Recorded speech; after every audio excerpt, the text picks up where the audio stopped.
প্রতিটা নির্বাচনের আগে রাজনৈতিক দলগুলির তরফে নিজেদের প্রার্থীর সমর্থনে দেওয়াল লিখন দেখতেই অভ্যস্ত এ রাজ্যের আমজনতা। কিন্তু পথচিত্রের মাধ্যমেও যে প্রতিবাদ করা যায় তা আরজিকর ইস্যুতে সাম্প্রতিক সময়ে দেখিয়ে দিলেন এ রাজ্যের মানুষ।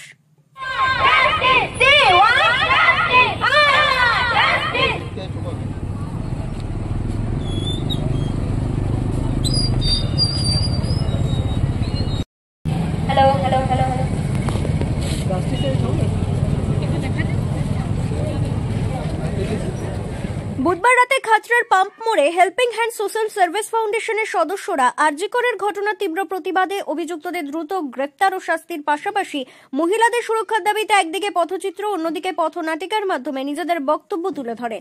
সঙ্গে জাতীয় পতাকা ও মোমবাতি হাতে স্লোগানে প্রতিবাদ তো ছিলই। এদিনের এই কর্মসূচিতে 8 থেকে 80 নারী পুরুষ নির্বিশেষে সকলেই হাজির ছিলেন। উপস্থিত প্রত্যেকের মুখে একটাই স্লোগান, উই ওয়ান্ট জাস্টিস, আরজিকরের বিচার চাই।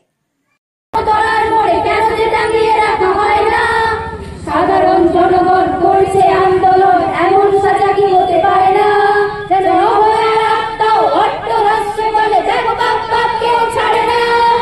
রক্তকে আর দেখি পক্ষ নয় মোরা নির্বাক দর্শন, উঠছে শহর জুড়ে প্রতিবাদী সরকার। Justice for RG Kar, justice for RG Kar. কিসের স্বাধীন নির্যাতনে দেশ তো ঢেকে যায়, স্বাধীন দেশে কেন কি তোমার চোখে রক্ত ঝরে যায়? আমার মাজন চার দেওয়ালে চিৎকার করে মরে, এমন সময় চুপ করে হায় বলো কেমন থাকে নাকি ঘরে? ভারত মাতার দুর্গা তোমার শক্তি রূপে দেখা দাও, ছিল তোমার সঠিক বিচার পেতে শিকল ধামার। এদিনের এই কর্মসূচিতে উপস্থিত Khatra helping hand social service foundation আরজিকরের ঘটনার অতি দ্রুত বিচারের দাবির পাশাপাশি নারী সুরক্ষার বিষয়েও সরব হন। আজকে আমরা এখানে আমাদের হেল্পিং হ্যান্ডস গ্রুপ থেকে সবাই সমবেত হয়েছি। চারিদিকে রাজ্যে সারা দেশে বিভিন্ন জায়গায় যে প্রতিবাদের ঝড় উঠেছে, আমরা সত্বর এর একটা সমাধান চাই।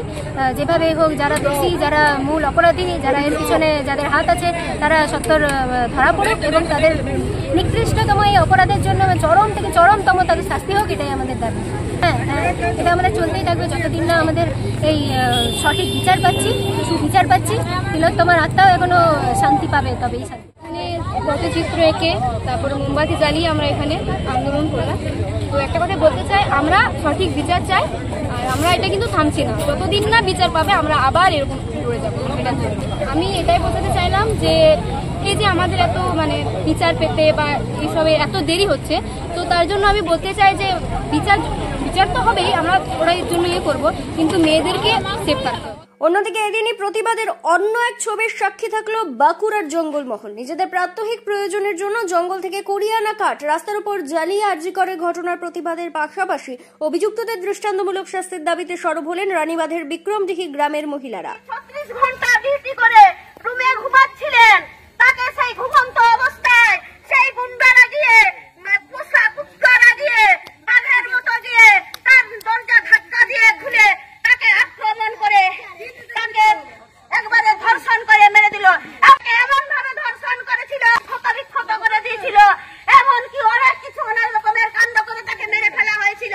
তারপর তারা অনেকক্ষণ পরে সমস্ত তারা বিচার সব করে নিয়ে নিজেরা পরে তারা একটা থানাতে ডায়েরি করলেন। অনেক পরে তারা সমস্ত তখন প্রমাণ লোপাট করে দিয়েছিল। যিনি যে ঘরে শুয়েছিলেন ডক্টর রুমে, সেই ঘরেই তাকে মার্ডার করা হয়েছিল।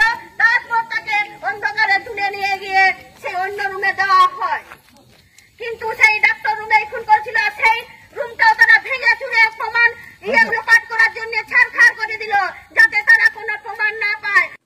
ব্যুরো রিপোর্ট, দক্ষিণ বাঁকুড়া দর্পণ, খাতড়া।